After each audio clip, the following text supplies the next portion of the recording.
A brief moment of connection, a glance that didn't rush. And then my heart softened after years of stillness. I'm Eleanor, 67 years old, a woman who once believed the winds out there no longer carried my name. But then, on a journey to Africa, amid quiet nights beneath golden sunrises, I met Elijah, a man whose eyes held deep compassion.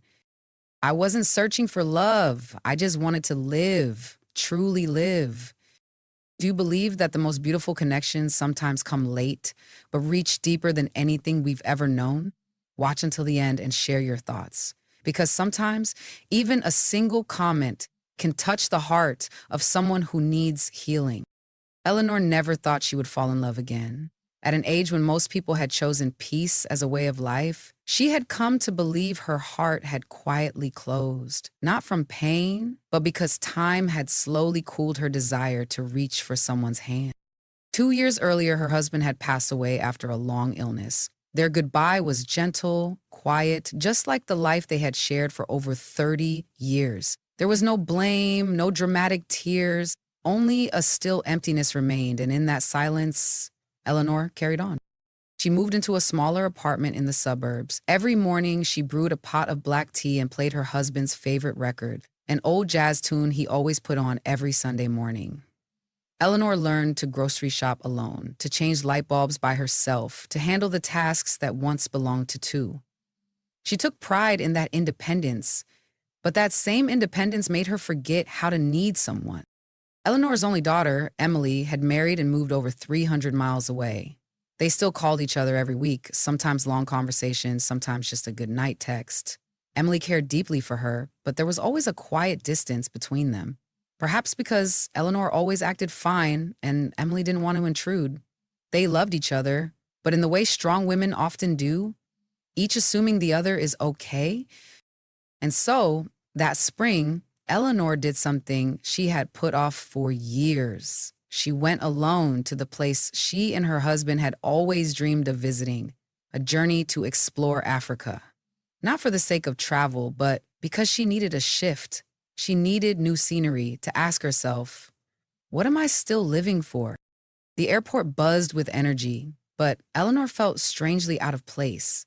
In the rush of travelers, she was like a quiet brushstroke on a brightly colored canvas.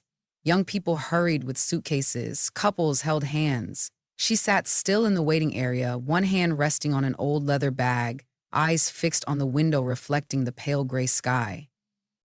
Eleanor wasn't afraid of being alone. What she wasn't prepared for was the feeling of being invisible, as if, since her husband's passing, no one had really seen her, not with their eyes, but with their presence.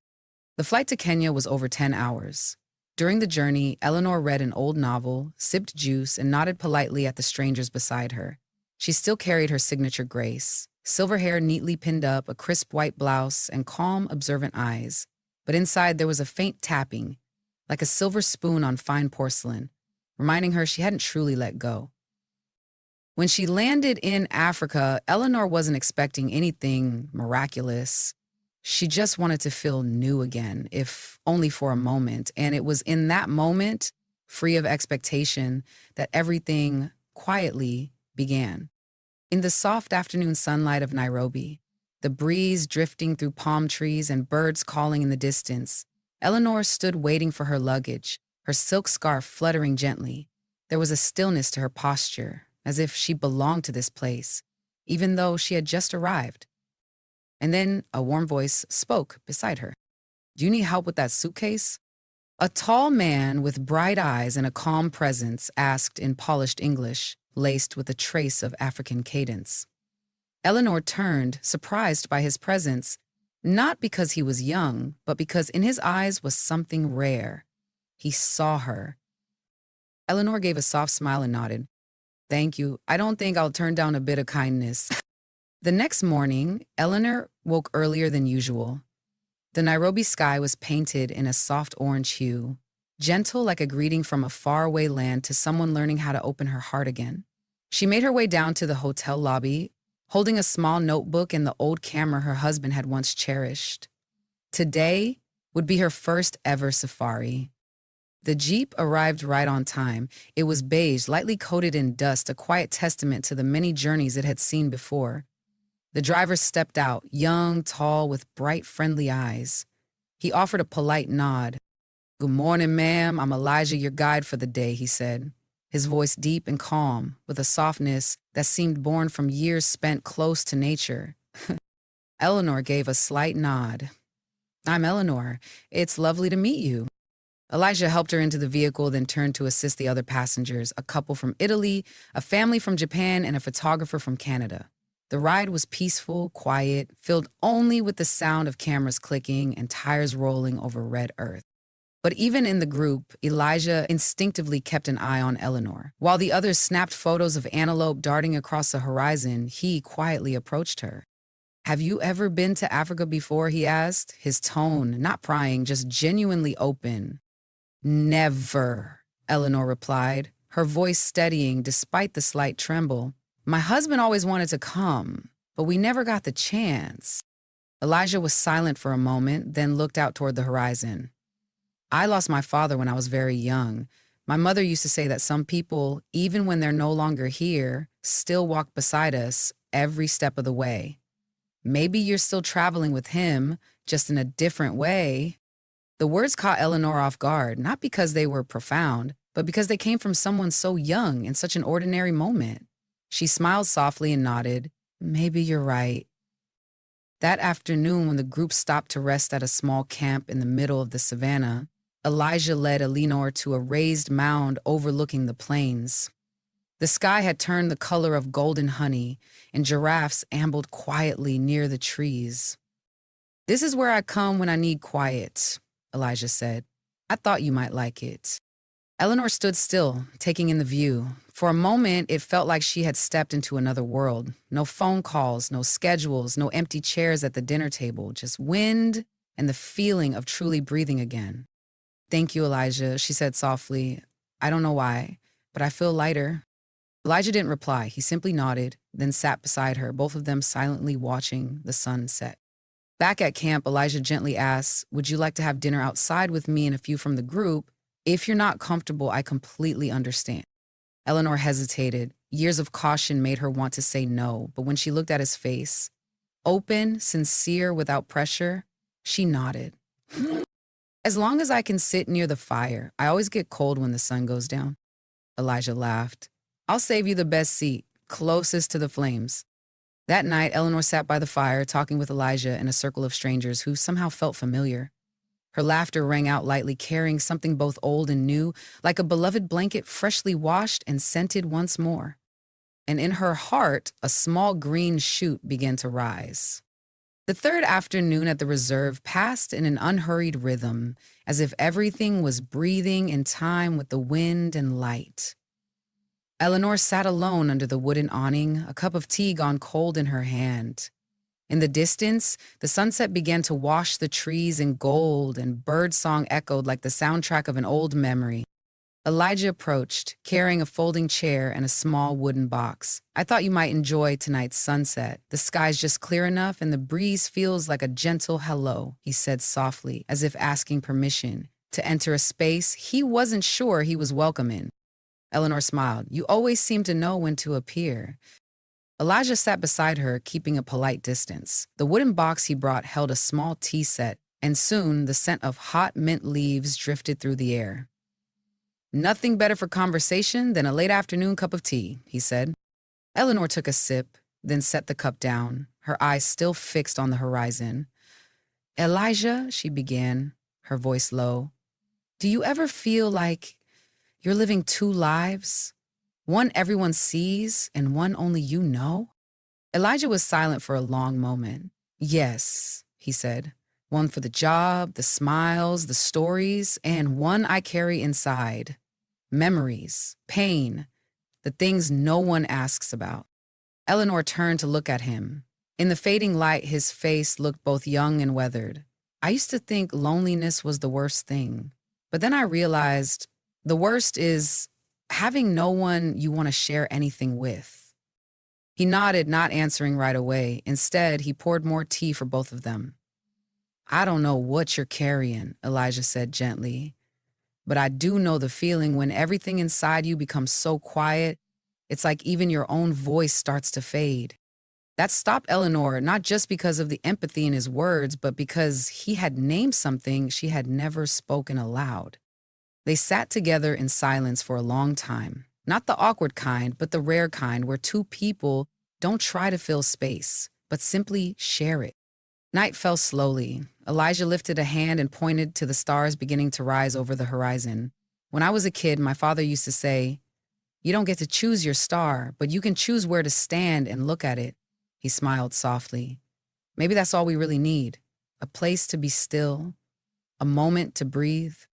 Eleanor turned to him, her gaze now gentler. And sometimes all we really need is someone willing to sit beside us without needing to say too much. Elijah didn't speak. He just looked into her eyes and nodded. In that moment, Eleanor no longer felt like an older woman lost on a distant trip. She was simply a human being with layers of emotion, old wounds, and something fragile within her that had just been touched, without judgment. And for the first time in a long while, she didn't feel alone. The next day, the sky shifted earlier than usual. Thick clouds rolled in from the distance, signaling that a heavy rain would soon wash over the vast plains. Eleanor stood beneath the camp's awning, her eyes tracing the wind as it swept across the grasslands, now beginning to turn with the season. "We'll have to postpone this afternoon's drive," Elijah said behind her, his voice tinged with a touch of regret, but also a quiet relief. Eleanor turned. Maybe the sky just wants us to rest for a while. An hour later, the rain began to fall, steady and heavy. The camp settled into an unusual stillness, as if even nature had slowed its breathing. Elijah appeared with 2 steaming cups of ginger tea, tapping gently on the doorframe like a quiet invitation. "No sunset tonight," he said with a smile, "but I figured you wouldn't say no to a conversation in the rain." Eleanor invited him into her spacious tent.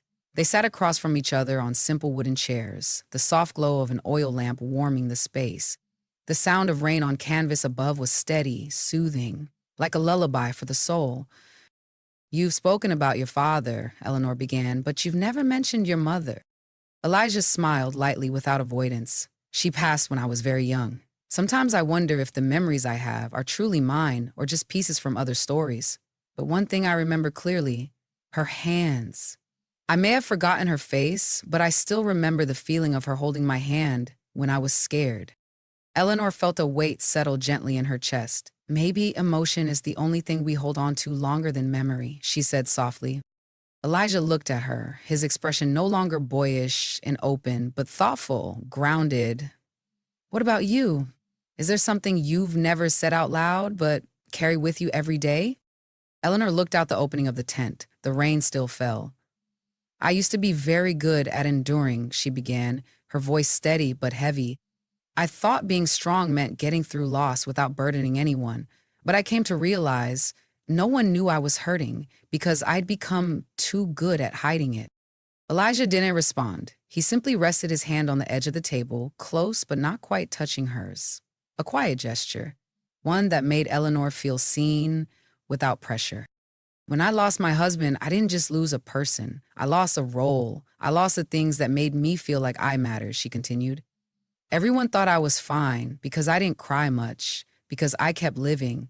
But some pain doesn't come out as tears. It just sits there, quietly, draining the life out of you."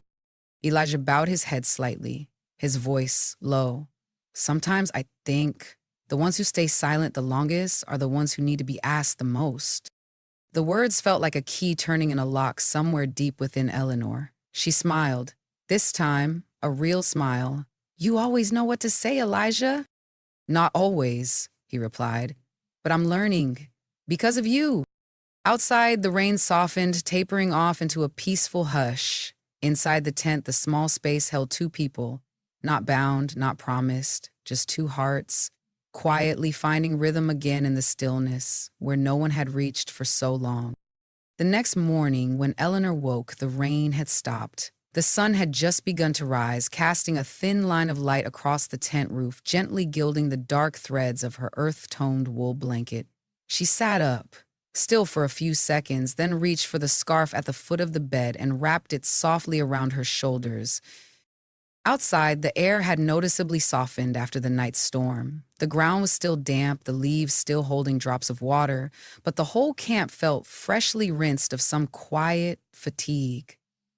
Eleanor stepped onto the porch, and there, as if no invitation had been needed, Elijah was already waiting, a wooden cup beside him, steam curling into the cool air. "Morning ginger lemon tea," he said when he saw her step out. "You once told me on a cold morning, all you need is warmth and a little citrus." Eleanor let out a soft laugh, unable to hide her surprise. "You remember details." "I have a good memory when it matters," Elijah replied, his gaze as gentle as it had been the day before. They sat together for a long while, saying nothing, letting the early wind tease through their hair and the smell of rain-kissed earth thread into memory. Eleanor wrapped her hands around the cup. She could feel something shifting inside her, not quite love, not clearly joy, but something that felt alive again. A sense of being seen through someone else's eyes. "Elijah," she said after a long pause, "I'm not sure what this feeling is. It doesn't feel like anything I've known before." He didn't rush to answer. "I'm not sure either, but I don't think every connection needs a name." Eleanor nodded slowly. "It's just, I'm afraid I might be dreaming too late in life." "And Elijah said softly, I'm just afraid we'll miss something good simply because we're too busy worrying whether it makes sense." A breeze passed, lifting the corner of Eleanor's scarf. She turned to look at Elijah, the young man from a different world, many years her junior, yet looking at her as if she were a story his grandfather once told, on windy nights by a creaking window. Eleanor set her cup down and let out a long breath. "Maybe we just let it be. No pressure, no promises, no labels, just two people who've lived through loss